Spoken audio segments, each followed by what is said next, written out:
नमस्कार, मी मनीषा बोरसे. जनवार्ता बातमीपत्रामध्ये आपले स्वागत. पाहूयात पुण्यातील विशेष घडामोडी.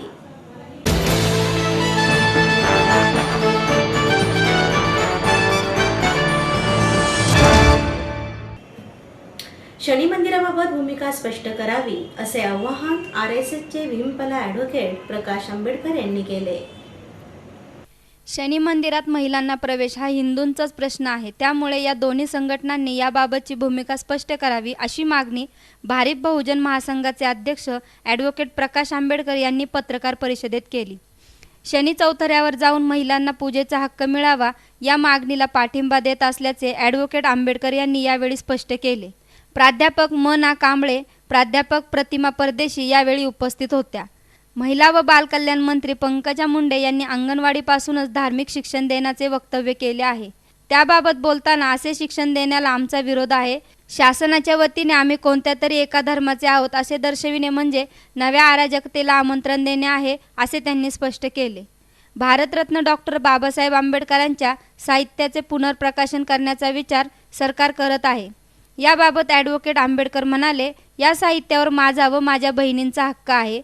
मात्र याबाबत अजून विचारणा झाली नाही असे त्यांनी सांगितले.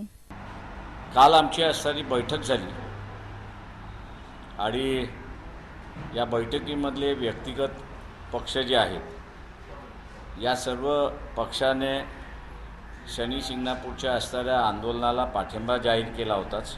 व्यक्तिगत की महिलांनासुद्धा गाभाऱ्यामध्ये जाण्याचा अधिकार असला पाहिजे. तो घटनेने दिलेला असणारा अधिकार आहे आणि शासनाने त्याची असणारी अंमलबजावणी या ठिकाणी केली पाहिजे. कालच्या बैठकीमध्ये पुन्हा असणारा आम्ही तो रिपीट करण्यात आला की आम्ही असणारा महिलांच्या अधिकाराच्या बाजूने आहोत. गाभाऱ्यामध्ये जाण्याचा त्यांना असणारा अधिकार आहे आणि शासनाने त्याच्यासाठी जी यंत्रणा उभी करायची आहे ती उभी करून त्यांना तो अधिकार द्यावा असं आम्ही शासनाकडे मागणी करत आहोत. एक भाग. दुसरा भाग, कुठल्याही लहानसहान हिंदूंच्या प्रश्नावरती विश्व हिंदू परिषद असेल किंवा RSS असेल वक्तव्य करत असते किंवा आंदोलन करत असते किंवा चिंता त्या ठिकाणी व्यक्त करत असते. परंतु या महिलासुद्धा हिंदू समाजाच्या असणारा एक भाग आहे. यांच्या संदर्भात एवढे दिवस ओरडून गेल्यानंतरही, आठवडा झाल्यानंतरही विश्व हिंदू परिषद असेल किंवा RSS असेल यांनी आपली भूमिका अजून स्पष्ट त्या ठिकाणी केलेली नाही. जाती अंताचं आंदोलन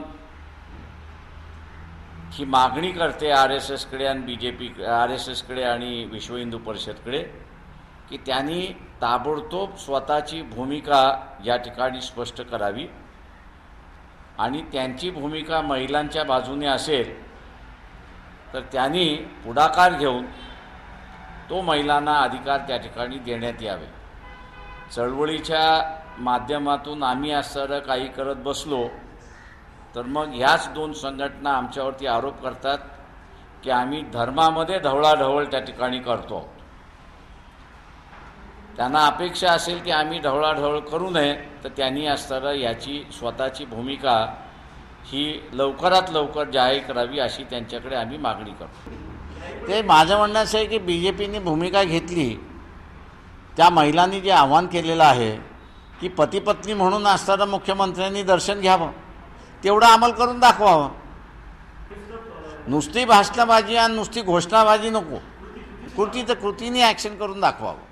ते माझ्या एक लक्षात घ्या की भूमिका घेऊन आम्ही ह्या बाजूचे किंवा त्या बाजूचे असं देऊन त्यांनी मोकळं केलं.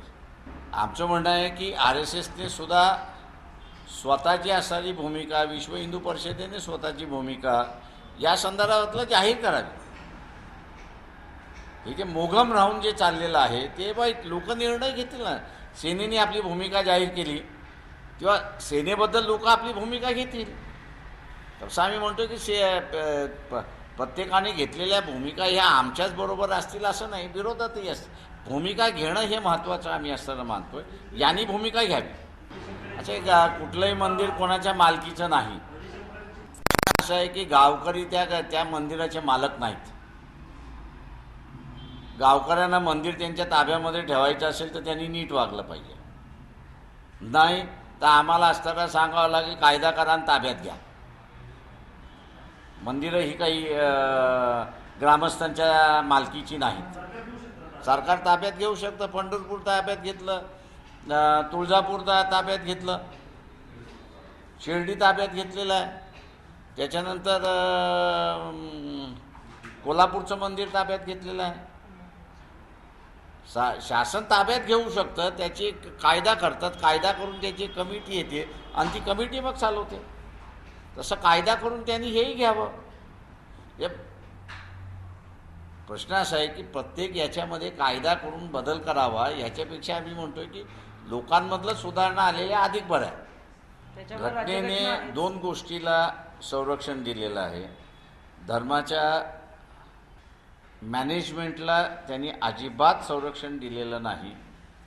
मॅनेजमेंट सोडून उरलेला गाभा जो आहे त्याला संरक्षण दिलेलं. आमची आहेत ना मागणी. तर ते स्वतःहूनच बोलले की महिलांनी केलेलं असणारं योग्य आहे. मग त्यांनी महिलांनी आव्हान दिलं की तुम्ही असणाऱ्या सपत्नी येऊन जा. ती मागणी त्यांनी मान्य करावी.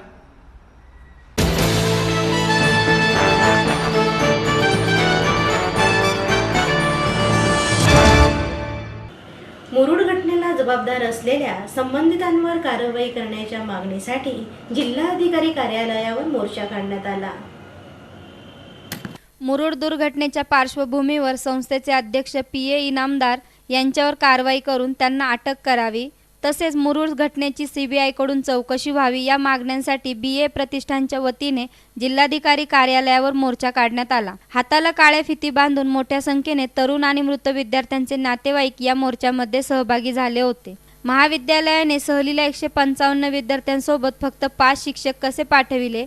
समुद्र किनाऱ्यावर विद्यार्थ्यांना लाईफ जॅकेट का दिले नाही?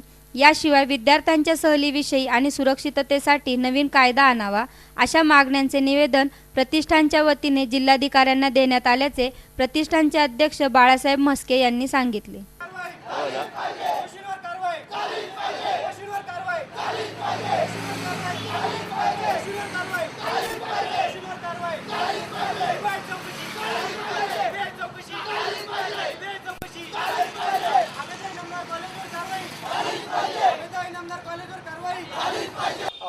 जोर जबरदस्तीने जर सहलीला मुलं नाही पाठवले तर नापास करू, अशा पद्धतीचे सुद्धा शाळेतली जी मानसिक त्रास देतात. त्यामुळे सहलीला हे घरचे पालक त्यांना पाठवतातच आणि हे पाठवतात त्याच्या जबाबदार पूर्ण पालकांना धरलं जातं. ते हे सरासर चुकीचं आहे. कारण की जी व्यक्ती घेऊन चालली त्यांचाच पूर्ण जबाबदारी त्यांचीच असली पाहिजे. कारण की आपलं मूल हे घराबाहेर चालले तर ते शाळेत चाललेले आहे आणि शाळेतनं सहलीला चाललेलं आहे. तर ते ज्या ठिकाणी चाललेले आहेत त्या ठिकाणी आपण कोणत्या स्पॉटवर आहेत, ह्या ठिकाणी कसल्या प्रकारच्या गांभीर्याने जे विषय असतात ते त्यांना समजून दिले पाहिजेत, ते त्यांना सांगितलं पाहिजे. त्या ठिकाणी ज्यावेळेस आपण सहल काढतो त्या ठिकाणी बऱ्याच प्रमाणात आता आमची मागणी एवढीच आहे की ज्यांच्यामुळे ही घटना घडलेली 1 तारखेला हे 14 निष्पाप विद्यार्थ्यांचा जो बळी गेलेला आहे त्यांच्यावरती कठोर कारवाई करण्यात यावी, ही आमची मुख्य भूमिका राहणार आहे. दोषींवर कारवाई झालीच पाहिजे. दोषींवर कारवाई झालीच पाहिजे. सीबीआय चौकशी झालीच पाहिजे. आणि पुन्हा अशी दुर्घटना आणि अशी परिस्थिती पुन्हा पुण्यावरतीच काय तर कुठल्याच राज्यावरती किंवा कुठल्याच शहरावरती ही यावं नाही आणि कुठल्याही पालकांवरती सुद्धा अशी परिस्थिती यावं नाही, हीच आमच्या हो ते कुटुंबांना सुद्धा बाहेर काढतायत. तुम्ही आज मीडिया बघताय की साहजिकच आहे की त्यांना कसल्याच गोष्टीची भीती नाही आहे किंवा काहीच नाही. आणि ज्या ठिकाणी पाण्याला खोलतर जास्त आहे त्या ठिकाणी सुरक्षा रक्षक का नव्हते, हा पण एक महत्त्वाचा मुद्दा आहे. आणि शिक्षक त्यावेळेस जेवण करत होते आणि एकही शिक्षक त्या ठिकाणी उपलब्ध नव्हता. बहुतेक जर शिक्षक त्या ठिकाणी असते, सुरक्षा रक्षक असते, तर आज ही दुर्घटना घडली नसती. आज ही दुर्घटना घडली आहे. सर्व संपूर्ण पुणे शहर आज शोकाकुलमध्ये आहे आणि कायमस्वरूपी आहे. कारण की 1 तारीख जी आहे 1 फेब्रुवारी हे पुणे हे आम्ही काळा दिवस म्हणून नक्कीच आम्ही साजरा करू यापुढेही. मेरा नाम मीनाज शेख है. मैं ये चाहती हूँ कि ये जो हो गया है इन लोगों के साथ, ये आइंदा किसी बच्चे के साथ और किसी भी पेरेंट्स के साथ ऐसा नहीं हो. इसकी पूरी जिम्मेदारी एक्चुअली तो स्कूल की ही होती है, लेकिन ये ज़बरदस्ती बच्चों को बोलते हैं कि लेके जाएंगे, नहीं तो फेल कर देंगे, नहीं तो स्कूल से निकाल देंगे। ये ज़बरदस्ती है और ज़बरदस्ती से बच्चे चले जाते हैं और उसका ये नतीजा हमारे को मिला है। और जो भी पालकों पे गुजरी है वो आइंदा कभी ऐसा नहीं हो, ऐसा हम चाहते हैं और कड़ी से कड़ी कार्रवाई हो और उनको कुछ न्याय मिले और CBI जांच हो, यही हमारी इच्छा है।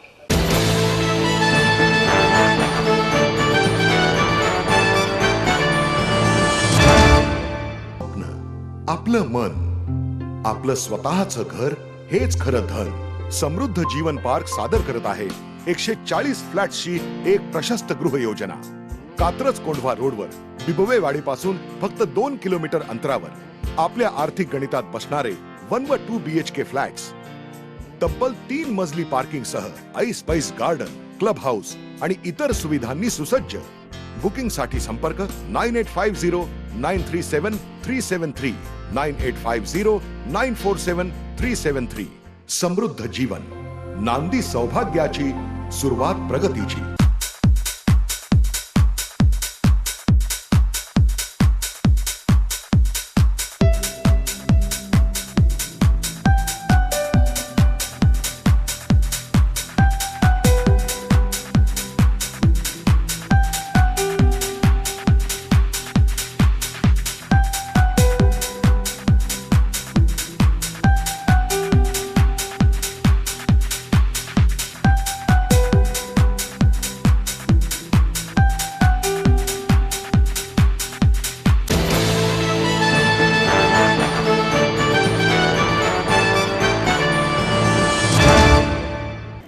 भारतीय चलनाची विश्वासार्हता बनावट नोटांमुळे धोक्यात आली आहे, अशी माहिती जनवित्त अभियानाचे अध्यक्ष अजित अभ्यंकर यांनी दिली. भारतीय चलनाची विश्वासार्हता बनावट नोटांमुळे धोक्यात आली आहे व बनावट नोटांचा त्रास सर्वाधिक सामान्य नागरिकांना होत आहे, अशी माहिती जनवित्त अभियानाचे अध्यक्ष अजित अभ्यंकर यांनी पत्रकार परिषदेत दिली. देशाचे चलन हा सर्व आर्थिक व्यवहारांचा पाया आहे. आपल्या देशात रोख व्यवहारांचे प्रमाण मोठे आहे व ते 14% आहे. रोख व्यवहाराशी सर्वसामान्य नागरिकांचा जास्तीत जास्त संबंध येतो आहे. बांगलादेशच्या सीमेवरून सर्वाधिक बनावट नोटांचे षडयंत्र चालू आहे. ते अनेक वेळा सिद्ध झाले आहे. सर्वसामान्य माणूस बँकेत जातो त्यावेळेस एखादी नोट बनावट निघाली तर बँकेचे कॅशियर फाडण्याची किंवा पोलिसांची भीती दाखवत असतात, परंतु सर्वसामान्य यात भरकटला जात आहे. यासाठी रिझर्व्ह बँकेने यामध्ये योग्य बदल करून पैसे तपासणाऱ्या मशीन कशा पद्धतीने सदोष देता येतील यासाठी प्रयत्न करावा. सर्वसामान्य जनतेला यातून योग्य व्यवहार करण्यासाठी बनावट नोटांची जी भीती बसली आहे त्यासाठी विश्वास निर्माण करावा, अशी देखील माहिती त्यांनी दिली. नोटा इश्यू करणं, चलन इश्यू करणं ही RBIची जबाबदारी आहे. RBIच्या नियंत्रणातली गोष्ट आहे. त्या छापून घेणं ही सुद्धा RBIची जबाबदारी आहे. परंतु आपल्याला प्रत्यक्षामध्ये असं दिसतं की गेली काही वर्ष देशामध्ये बनावट नोटांचं प्रमाण प्रचंड मोठ्या प्रमाणात वाढतं आहे आणि देशाच्या अर्थव्यवस्थेला, विशेषतः सामान्य माणसाच्या खिशाला त्याच्यामुळे फार मोठा धोका निर्माण होण्याची शक्यता आहे. आणि याच्यामध्ये आमच्या असं लक्षात येते की 15 दिवसापूर्वी नाशिक सिक्युरिटी प्रेसमध्ये 30 कोटी नोटा 1000 रुपयाच्या जाळण्यात आल्या असे वृत्त समजतं आहे. अशा प्रकारे RBIने आणि त्याच्या अंडर येणाऱ्या नॅशनल सिक्युरिटी प्रेस जो आहे इत्यादी यांनी ज्या प्रकारे नोटा छापण्याचं जे काम केलेलं आहे ते अत्यंत बेपर्वाईने केलेलं आहे. ते करत आहेत. फक्त पण प्रश्न त्या तेवढ्याच नोटांचा नाही हे सांगण्यासाठी आम्ही इथं आलेलो आहोत की RBI आज अशा नोटा इश्यू करते आहे की काय अशी साधारण शंका आहे आणि ती आम्ही इथं डेमॉन्स्ट्रेट केलेलं आहे की ज्या नोटा RBIने स्वतःच्या निकषानुसार जे निकष जाहीर केलेले आहेत, नोटांचे साईजेस, आकार, त्याचा प्रिंट एरिया वगैरे आणि इतर मार्क्स, त्यातले काही पूर्ण न करणारे, विशेषतः आकाराविषयीचे जे निकष आहेत ते पूर्ण न करणाऱ्या नोटा स्वतः RBIच इश्यू करते आहे की काय असा प्रश्न निर्माण झालेला आहे. म्हणून चलनात आज 3 प्रकारच्या नोटा आहेत असं आमचं म्हणणं आहे. एक आहे की ज्या अगदी आकाराप्रमाणे आहेत, निकषाप्रमाणे आहेत आणि जेन्युइन आहेत, चौकशी व्हावी. दुसरं म्हणजे देशामध्ये जे 1000 रुपयाच्या, 500 रुपयाच्या आणि 100, नंतर 500 आणि नंतर 100 सुद्धा या नोटांची देशाला गरज नाही. त्याच्यापेक्षा कमी नोटांवरती सुद्धा चालू शकतं, कारण त्याचा सरळ संबंध ब्लॅक मनीच्या साठवणुकीशी आहे. तेव्हा 1000 रुपयाची आणि 500 रुपयाची नोट ही सगळ्यात जास्त काउंटरफिटिंग होते. त्याच्यापासून सुरुवात करा आणि या नोटा चलनामधून काढून घ्या. निदान 1000 रुपयापासून सुरुवात करा अशी आमची पहिली मागणी आहे. अशी आमची दुसरी मागणी आहे. तिसरी मागणी जी आहे की ज्या प्रकारे या बनावट नोटा पकडल्या जातात त्याची जी पद्धती आहे त्या पद्धतीमध्ये दोष आहे. RBIला जे अधिकार नाहीत नोट बनावट म्हणून शिक्का मारण्याचे ते अधिकार चुकीच्या पद्धतीने वापरते आहे RBI. त्याच्यासाठी जी यंत्रणा ती वापरत आहेत ती यंत्र ही अपूर्ण आहेत. त्याच्यामध्ये आम्ही ज्या पद्धतीने तपासणी केलेली आहे ती तपासणी होणं आवश्यक आहे, ती त्या यंत्रामध्ये होत नाही आहे, ती त्याच्यामध्ये ॲडिशनल व्हावी अशी आमची मागणी आहे. आणि त्याचप्रमाणे एकंदर ही जी सामान्य माणसावरती जो सगळा हा भार पडतोय की नोट जर चुकी सामान्य माणसं ही भरडली जात आहेत आणि RBI आपली जबाबदारी दुसऱ्यावरती ढकलते आहे किंवा काउंटर फिटिंग कमी करण्यासाठी सरकारचं गृह मंत्रालय किंवा RBI त्यांची जबाबदारी पार पाडत नाही आहे असं आमच्या लक्षात आलं आहे.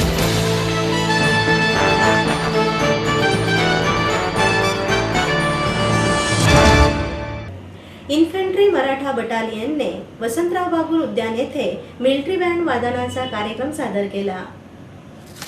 मराठा लाईट इन्फंट्री दिनानिमित्त व सन 1670 तानाजी मालुसरे यांनी कोंढवा किल्ला सर केला. या विजयी दिनाच्या स्मरणार्थ 101 इन्फंट्री मराठा बटालियन यांच्या वतीने मिलिटरी बँड वादनाचा कार्यक्रम वसंतराव बागुल उद्यान येथे आयोजित करण्यात आला. या कार्यक्रमाचे उद्घाटन माजी आमदार उल्हास पवार यांच्या हस्ते करण्यात आले. यावेळी पुणे महापालिकेचे उपमहापौर आबा बागुल, कर्नल दीनानाथ सिंह, निवृत्त कर्नल संभाजी पाटील, मेजर पृथ्वीराज चव्हाण आदी उपस्थित होते. या पथकामध्ये 25 वादक असून या बँडचे नेतृत्व मेजर CG दुबे यांनी केले.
आपल्या देशासाठी शहीद झालेल्या जवानांना एक प्रकारची आदरांजली वाहण्यासाठी टू मराठा आणि कालीपाली असे हा बँड पथक आर्मीचे जे आहेत त्यांचा इथं आपण लोकांना आणि त्या शहीदांना आदरांजली वाहण्यासाठी आणि इथं आलेल्या लोकांना की आर्मीचा बँड म्हणजे काय असतो तो पाहायला अतिशय दुर्मिळ असतो. तो पाहण्यासाठी आपण आता महिन्यातून एक दिवस म्हणजे रविवार पुढच्या आता महिन्यापासून रविवारी आपण पुणे महानगरपालिकेच्या उद्यानामध्ये असे पुणे शहरातले आपण 4 उद्यानं घेतलेली आहेत.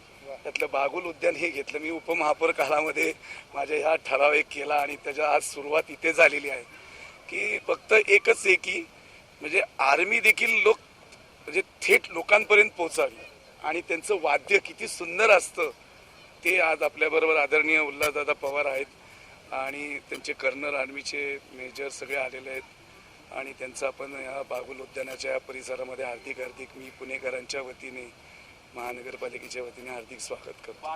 आता 4 उद्यानं दिलेली आहेत त्यांना आपण एक कर्वेरचं दिलेलं आहे. 100 वर्ष होऊन गेली काय हरकत म्हणायला, परंतु अनेक ज्या लढाया जगात झाल्या त्यामध्ये मराठा इन्फंट्रीचं शौर्य हे अतिशय वाखाणण्यासारखं होतं.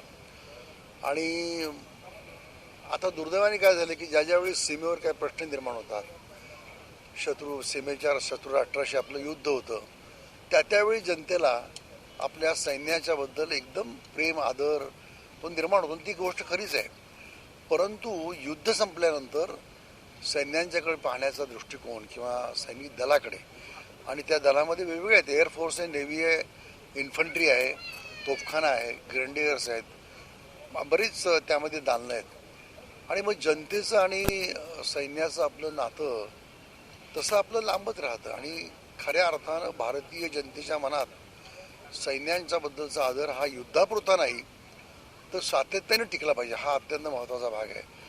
दुर्दैवाने तसं होताना दिसत नाही आणि म्हणून त्यांच्या शौर्याचा, त्यागाचा, आपल्या घरापासून हजारो मैल दूर राहून तुमचं आमचं देशाचं रक्षण करतात, तुमचं आमचं, तर त्यांच्याबद्दल कृतज्ञता व्यक्त केली पाहिजे, नंबर एक. आणि दुसरी गोष्ट, हा जो प्रस्ताव माननीय आबा बागुल उपमहापौर यांनी मांडला आणि तो आज या उद्यानापासून त्याची सुरुवात होती, त्यातल्या 2 गोष्टी त्यांनी सांगितल्या की सैन्य आणि जनता याच्यामध्ये जवळकीचं नातं या निमित्ताने का होईना पण त्यांनी पाहावं, हा आर्मीचा बँड कसा आहे, आर्मीची मंडळी कशी आहेत, ऑफिसर कसं आहे हे पाहावं, नंबर एक. नंबर 2, गेल्या अनेक लढायांच्यामध्ये ज्या ज्या सैनिकांनी शहीद होऊन बलिदान करून आपल्या देशाचं रक्षण केलं त्या शहीदांची आठवण व्हावी, त्यांच्या कुटुंबियांची आपल्याला आठवण व्हावी आणि सैन्याबद्दलची जी आदराची भावना आहे ती अधिक वृद्धिंगत व्हावी आणि जे शहीद झाले सैनिक त्यांना एक प्रकारची ही अत्यंत विनम्र आदरांजली, ही कल्पना फार मला आवडली.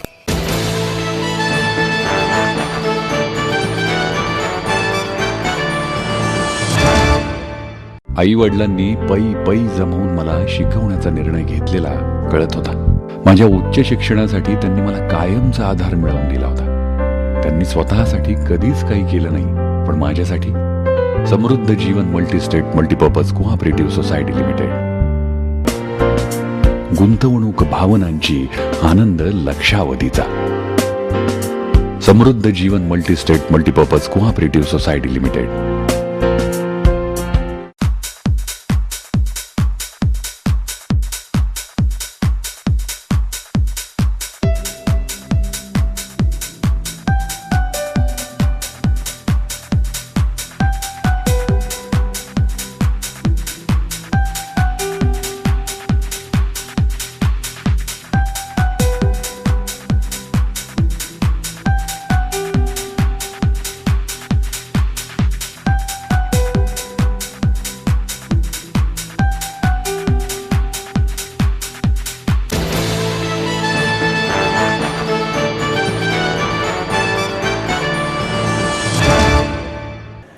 MITचे संस्थापक अध्यक्ष डॉक्टर विश्वनाथ कराड यांच्या 75व्या वाढदिवसानिमित्त अखिल भारतीय पखवाज मृदंग संमेलनाचे आयोजन करण्यात आले आहे.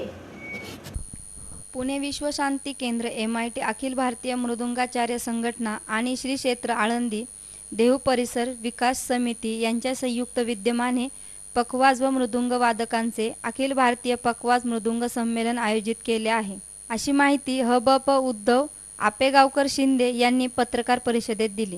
MITचे संस्थापक अध्यक्ष डॉक्टर विश्वनाथ कराड यांच्या 75व्या वाढदिवसानिमित्त या संमेलनाचे आयोजन करण्यात आले असून हे संमेलन 7 फेब्रुवारी दुपारी 4:30 वाजता आळंदी येथे आयोजित केले आहे. या समारंभासाठी आर्ट ऑफ लिव्हिंगचे प्रणेते श्री रविशंकर हे प्रमुख पाहुणे म्हणून उपस्थित राहणार आहेत. तर समारंभाचे अध्यक्षस्थानी ज्येष्ठ प्रवचनकार हबप बाबा महाराज सातारकर हे भूषवणार आहेत. यावेळी हबप मारुती महाराज कुरेकर, स्वामी परिपूर्णानंद, मृदुंगमचे बादशाह पद्मश्री पालगट मणिरागू हे प्रमुख पाहुणे म्हणून उपस्थित राहणार आहेत. या संमेलनासाठी संपूर्ण राज्यातून पखवाज आणि मृदुंग वादक येणार आहेत. त्याचबरोबर कर्नाटक, गोवा, मध्य प्रदेश आणि आंध्र प्रदेशातूनही वादक येणार आहेत. या प्रसंगी गरीब व होतकरू पखवाज वादक वारकरी विद्यार्थ्यांना विश्वशांती केंद्राच्या वतीने 75 पखवाज वादक भेट देण्यात येणार आहेत. पखवाज मृदुंग वादक संमेलनात एकाच वेळी 7000 मृदुंग वादक एका तालात आणि लयीत वाजवणार आहेत.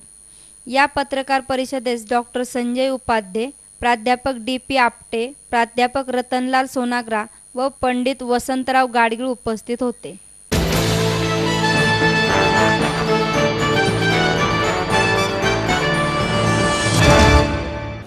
प्रभाकर रावते यांनी केलेल्या हेल्मेटच्या सक्तीला विविध राजकीय पक्षांच्या कार्यकर्त्यांकडून विरोध दर्शवण्यात आला आहे. वाहतूक पोलिसांनी गुरुवारी सकाळपासूनच हेल्मेट सक्तीच्या हत्यावर उपसले असून रात्री 10 वाजेपर्यंत शहरात विविध ठिकाणी 4777 वाहन चालकांवर कारवाई करण्यात आली. त्यांच्याकडून तब्बल 4,67,900 रुपयांचा दंड वसूल करण्यात आला. संपूर्ण राज्यात लवकरच हेल्मेट सक्ती करणार असल्याची घोषणा परिवहन मंत्री दिवाकर रावते यांनी औरंगाबाद येथे केली. आणि पुण्यात त्याच्या अंमलबजावणीला सुरुवात झाली. पुण्यात याआधीही हेल्मेट सक्तीला तीव्र विरोध झाला आहे. असे असतानाही पोलिसांनी कायद्यानुसार भूमिका न घेता हेल्मेट न वापरणाऱ्या वाहन चालकांवर दिवसभर कारवाई केली. यापुढेही ही कारवाई सुरूच राहणार असल्याचे वाहतूक पोलीस उपायुक्तांनी सांगितले. गेल्या 2 वर्षापासून हेल्मेट विरोधात कारवाई करतोय आणि सक्ती वगैरेचा काही प्रश्नच नाही आहे. सातत्याने कारवाई चालू आहे आणि ती पुढे चालू राहणार आहे. माननीय सर्वोच्च न्यायालयाचे तसे आदेश आहेत, मोटर व्हेकल ॲक्टनुसार तसं अनिवार्य आहे आणि शासनाने सुद्धा तसे आदेश पारित केलेले आहेत. सक्ती हा शब्द त्यासाठी चुकीचा आहे. अशी दररोज कारवाई करतो आम्ही. काय सांगाल म्हणजे तुम्ही आम्ही दररोज कारवाई करतो अशी. पुणेकरांना सर काय सांगाल हेल्मेट सक्ती? सगळे हेल्मेट घालावं असं सांगेन. परंतु ह्या हेल्मेट सक्ती विरोधात विविध संघटनांच्या कार्यकर्त्यांकडून विरोध करण्यात आला आहे. हेल्मेट सक्ती ही पुण्यातील छोट्या मोठ्या रस्त्यांवर करण्याऐवजी हायवेवर करावी अशा मागण्या कार्यकर्त्यांनी केल्या. पोलिसांनी हेल्मेट सक्तीचं केलेलं आहे. कुठल्याही प्रकारची पूर्वसूचना न देता अशा प्रकारची सक्ती करणं योग्य नाही. हेल्मेटला आमचा विरोध नाही. महामार्गावरती हेल्मेट जरूर वापरलं पाहिजे. ज्या ठिकाणी दुचाकी वाहनांचा वेग जास्त असेल अशा ठिकाणी हेल्मेट वापरणं योग्य आहे.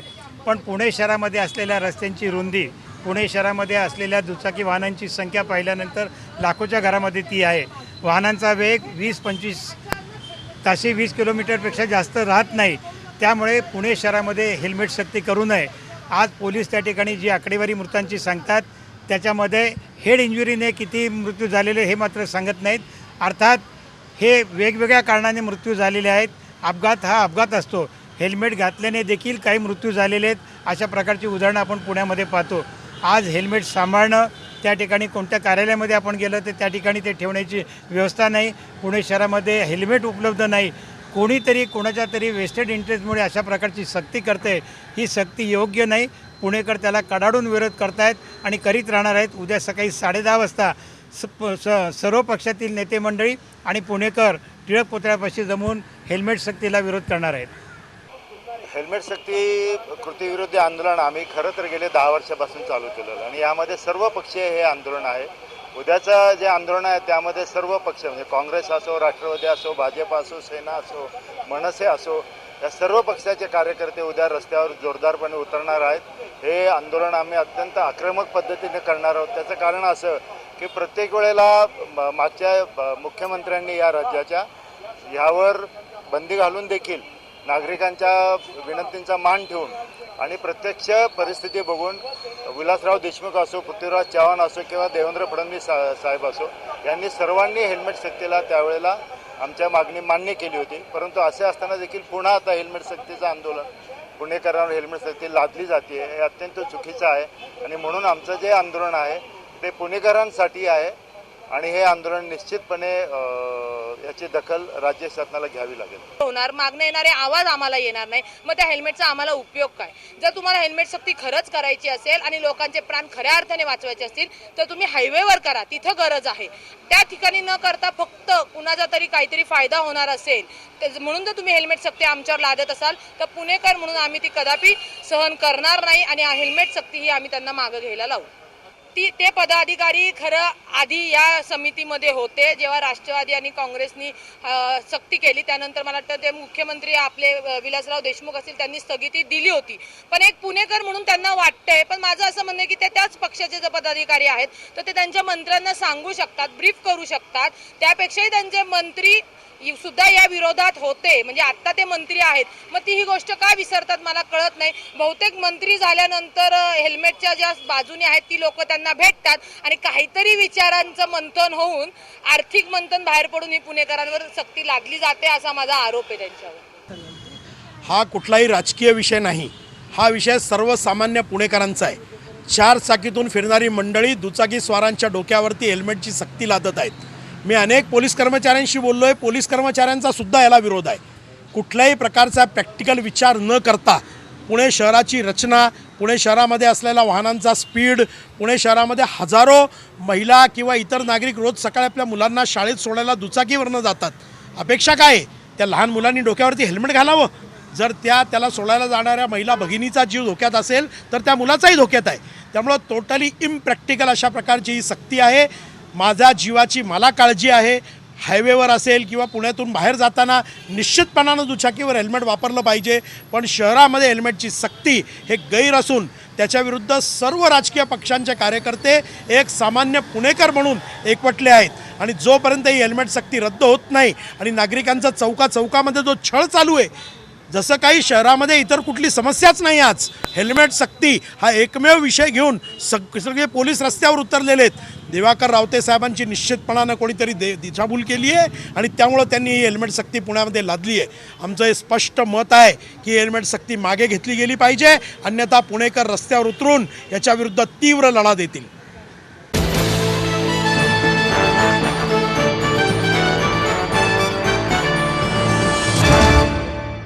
माहेर सोडून सासरी आले. इथेही प्रेमाची मायेची माणसं होती, पण माझं भविष्य सुरक्षित आहे याचा आनंद आत्मविश्वास वाढवणारा होता. Samruddha Jeevan multistate multipurpose cooperative society limited. गुंतवणूक भावनांची, आनंद लक्षावधीचा.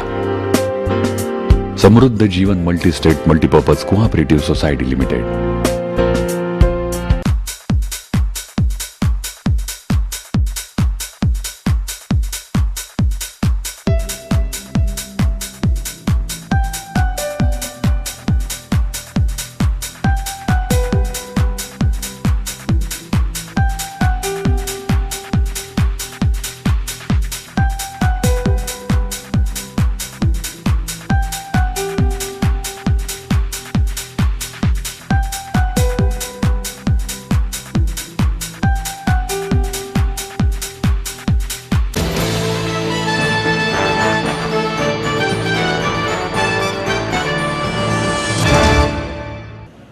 आणि याबरोबरच जनवार्ता बातमीपत्र संपले. उद्या पुन्हा भेटू याच वेळी. नमस्कार.